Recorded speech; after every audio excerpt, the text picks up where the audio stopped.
जय हिंद, नमस्कार। धन निरंकार जी।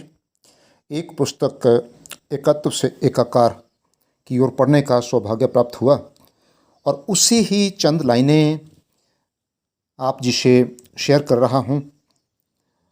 और मुझे लगा कि ये लाइनें अगर हम जीवन में इनके ऊपर चिंतन करते हैं, मनन करते हैं, तो ये मानव के कल्याण के लिए सार्थक सिद्ध हो सकती है। ईश्वर के संबंध में संतों, महात्माओं, गुरु, पीर, पैगंबरों तथा विभिन्न धर्मावलंबियों की आस्था प्राचीन काल से भिन्न चलती आ रही है। सनातन धर्म के अनुयायी इस अनंत सत्ता को अपने अपने विवेकानुसार सगुण और निर्गुण रूप में भजन, कीर्तन, सत्संग, पूजा, याचना द्वारा स्मरण करते हैं। वेदों, पुराणों और स्मृतियों में प्रभु की लीलाओं का वर्णन सर्वत्र दिखाई देता है। प्रभु के निर्गुण स्वरूप का वर्णन वेदों में जन्मा, अदृश्य, अजर, अमर, जन्म मृत्यु से रहित एवं करोड़ों सूर्यों के समान प्रकाशवान ज्योति पुंज स्वरूप में कहा गया है। इस विश्वात्मा से संपूर्ण सृष्टि, आकाश, पाताल तथा पृथ्वी पर रहने वाले मानव, विभिन्न प्रकार के पशुओं, पक्षियों एवं कीट पतंगों की उत्पत्ति हुई है। इस तरह की शोभा बढ़ाने वाली वनस्पति तथा विशालकाय वृक्ष इस अनंत शक्ति की ही देन है। अदृश्य होते हुए भी ये शक्ति विश्व का संचालन तथा पालन करती है। प्रलय होने पर इस सृष्टि का संहार भी इसी शक्ति द्वारा होता है और सृष्टि का पुनः सृजन भी इसके द्वारा ही संभव होता है। धर्म ग्रंथों में इसकी महिमा का वर्णन करते हुए कहा गया है कि सृष्टि की उत्पत्ति से पहले ये सकल ब्रह्मांड शून्य की स्थिति में था। उस समय ना तो आकाश में स्थित सूर्य था और ना ही इसकी शोभा को बढ़ाने वाले चांद सितारे ही थे, ना ही जल था और ना ही धरती। साधक सत्यम, शिवम, सुंदरम के रूप में इसकी आराधना करते थे। इस प्रभु से ही संसार के विभिन्न प्राणियों, जीव जंतुओं तथा वनस्पतियों का अस्तित्व सामने आया है और ये दृश्यमान संसार तथा जन्म मरण इस प्रभु की शक्ति रूपी माया है।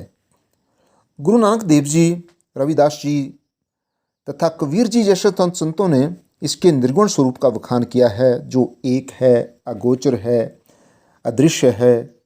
इस प्रभु की माया ने जीवों को कर्मानुसार मोह पास में बांध रखा है।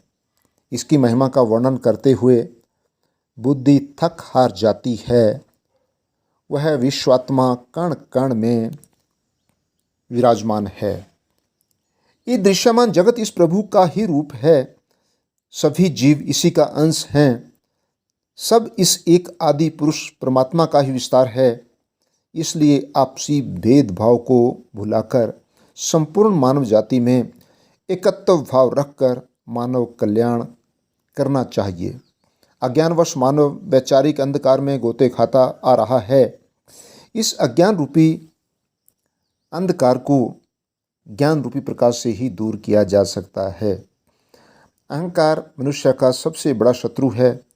रावण के पतन तथा उसकी सोने की लंका के विनाश का कारण सिर्फ और सिर्फ उसका अहंकार ही था।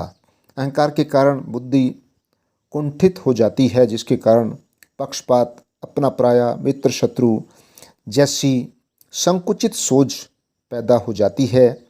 यही कारण है कि धर्म तथा जातीयता का बीज बोकर मानव घृणा तथा ऊंच नीच की भावना को उजागर करके अशांति को जन्म देता है। विद्वता का प्रदर्शन करके मानव जाति को पथ भ्रष्ट करता आ रहा है। जैसे कि अविद्या के कारण रावण की बुद्धि कुंठित हो गई थी, जो कि उसके विनाश का कारण बने। मनुष्य योनि एक ऐसी योनि है जिसमें चिंतन शक्ति है, जिसके द्वारा वो भले बुरे की पहचान कर सकता है। निज कर्मों व आशीर्वाद के कारण वह मोक्ष पद प्राप्त कर सकता है। ऐसा व्यक्ति धर्म तथा जातिगत भावना से ऊपर उठकर मानव कल्याण के लिए सदैव प्रयत्नशील रहता है। संत समाज मनुष्य जाति के सच्चे हितैषी होते हैं। वे अपने प्रवचनों द्वारा मानवीय दुर्बलताओं को दूर करने का सदैव संदेश देते आए हैं। सत्संग तथा भजन कीर्तन द्वारा ही यही शिक्षा देते आए कि काम, क्रोध, लोभ, मोह, अहंकार जैसे विकारों का त्याग करते हुए संसार के नश्वर पदार्थों में संलिप्त नहीं होना चाहिए, अपितु संतों के सानिध्य एवं शरण में जाकर अपने मन को ईश्वर भक्ति में समर्पित कर देना चाहिए।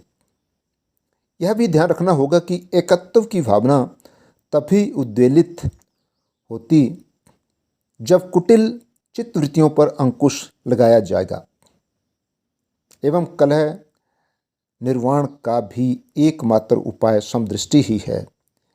इसके संदर्भ में वेदों में ये उक्ति प्रसिद्ध है, आत्मवत् सर्वभूतेषु मातृवत् परदारेषु सर्वद्रव्येषु लोष्टवते या पश्यति स पंडितः।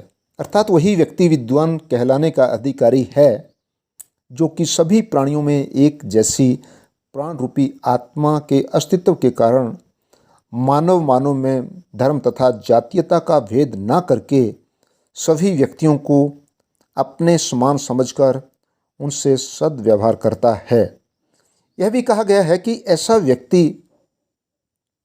महिलाओं से बहन, बेटी तथा माता जैसा व्यवहार करता है तथा दूसरे व्यक्ति की धन दौलत को मिट्टी के समान समझता है।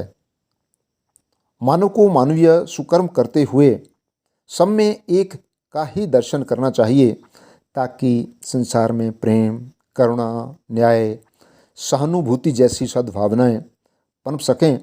ऐसा होने पर ही विश्व में शांति और एकत्व का डंका बजेगा और इन्हीं भावनाओं को साकार करने के लिए आज निरंकारी मिशन के सद्गुरु माता सुदीक्षा जी महाराज इसी ज्ञान के उजाले को जन जन में उजागर करके एकत्व की भावना पैदा करने की और एकत्व का सपना साकार करने की हर हाल में कोशिश कर रहे हैं। प्रेम से कहना, धन निरंकार जी।